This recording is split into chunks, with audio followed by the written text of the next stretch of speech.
Buon pomeriggio e ben ritrovati con il TG Flash di New Sicilia. A Bagheria, in provincia di Palermo, si indaga per la morte di una donna di 55 anni. È stata trovata nella propria abitazione e al momento sono sconosciute le cause del decesso. Sarà la relazione del medico legale arrivato sul posto a dare elementi in più per ricostruire i tempi e le circostanze della morte. Sul posto sono arrivati anche gli agenti di polizia che indagano sulla vicenda.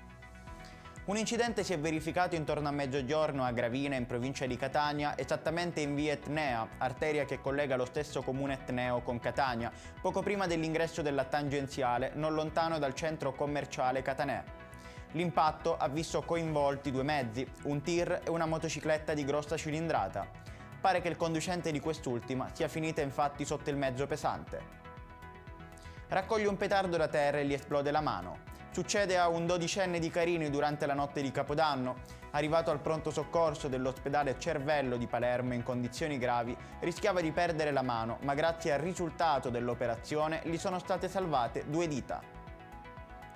Omesse e non calcolate più giornate lavorative con riferimento alle detrazioni dovute, mancato conguaglio dello straordinario semestrale e conseguente pagamento, errori di calcolo nei conguagli di fine anno di ogni lavoratore.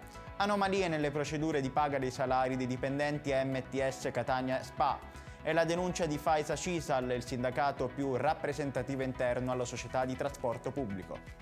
Ed è tutto per questa edizione, il prossimo appuntamento sarà alle ore 18.